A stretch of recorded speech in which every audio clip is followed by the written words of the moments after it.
Fan is a really powerful tool that quickly and easily allows us to make some really complex looks with minimal keystrokes and work. Let me first select the quantum profiles. I'm actually only going to select the fourth row so it's easy to see what's going on.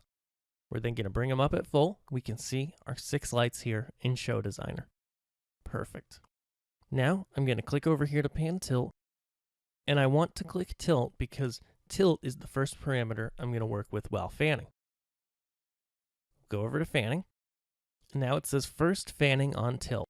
This means that with the 6 fixtures selected, as it says above there, we're working with tilt right now.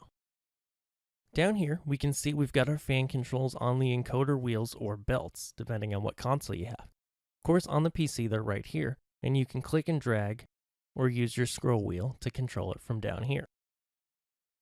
Now, the real power comes from being able to control fan graphically from a touchscreen or with your mouse. So we can see here, as I move this fan window around, we can see the lights starting to move. Now, what's going on? Well, we can see here that we've got some controls at the top here.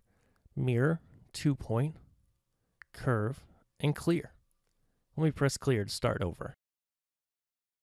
On the left side is the first fixture we have selected, and on the right side is a point for the last fixture we have selected. So as I move these around, we can see here that the tilt is fanned or brought up variably across all of the fixtures that we have selected, enabling you to make some really cool looks. Let me show you how this works. Let's turn on 3-point and move that 3rd point. We're going to leave mirror on for right now, which mirrors the left and right sides, the first and last.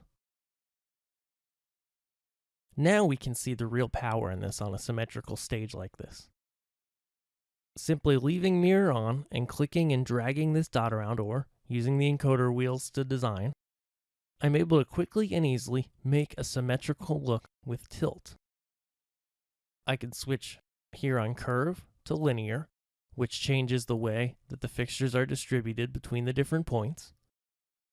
And I can turn mirror off if I want to change from a mirrored fan and instead do something that's asymmetrical. Let me go over to pan now. So I'm going to click over to pan, go back to fanning, switch it back to 3-point, mirror, and curve, and now start working with my pan. We can now see how we're able to make some really interesting looks really quickly simply by using fan and adjusting our fixtures around. But what about other attributes? Well, let me bring up color. We're going to click over, let's bring our cyan to full, and then run a fan on it. So we can run a fan here so that on the right side, or the last fixture that we have selected, it's at -100 value. You can see there's no color in that fixture. On the left side, we've got full cyan. Now let's go over to magenta and do the opposite. So we can see here now that our first point is all the way at -100. So that's on the left side here, our first selected fixture. There's no magenta. And all the way on the right, our last fixture, we've got full magenta. We can now see this cool, colorful sweep across our fixtures. Let's throw yellow in the mix as well. Clicking over to the yellow parameter and switching back to fanning. I want to switch it to 3-point, leave it on the curve. And let's put yellow up in the middle and all the way down at the sides. Now I'm going to have to press separate here in order to get my first and last point to match. Perfect. Now we can see I've got green in the middle, thanks to bringing that yellow flag in, cyan on the left, and magenta on the right. All with the fan tool. Now, if you were going to build this manually across all your fixtures by dialing up different colors, you'd have to bring up each of the 6 fixtures individually. And the fan command can work easily with a multitude of fixtures, making it really powerful. But the most powerful uses of the fanning tool are when we bring in the grouping tools. Using the grouping tools with the fan tool can really give you some powerful results. Let me show you how this works. First thing we want to do is select some fixtures. I'm going to select all the quantum profiles.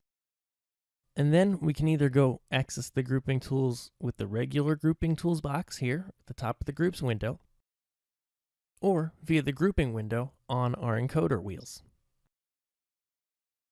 Let me show you how these match.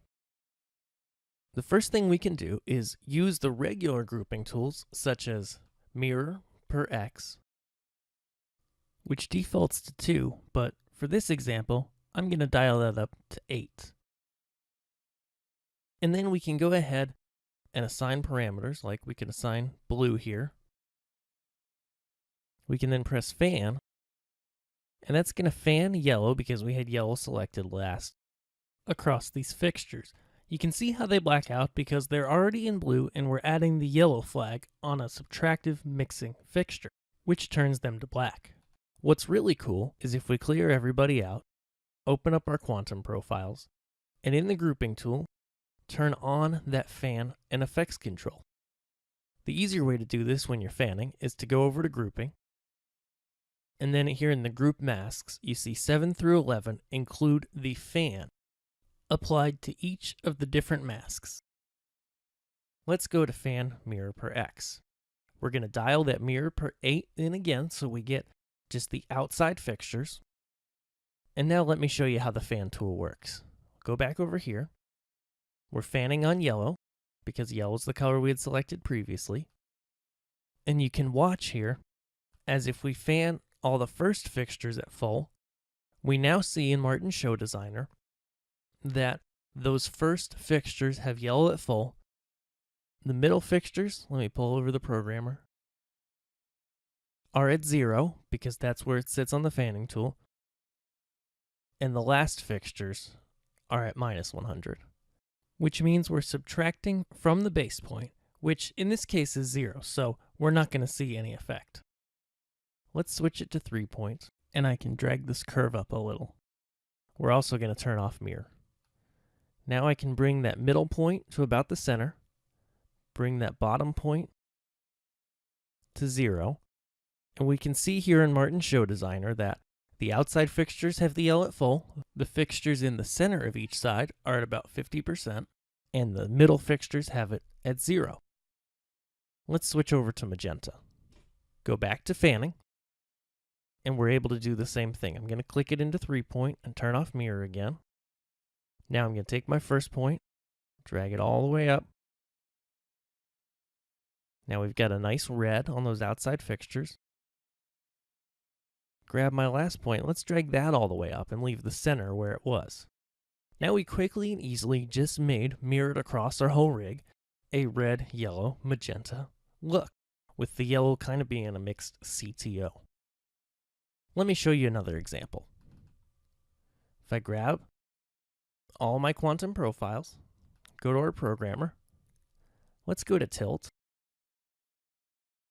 go to our grouping tools, select fan, block of X, let's choose 6, and then we're going to go ahead and go to fanning.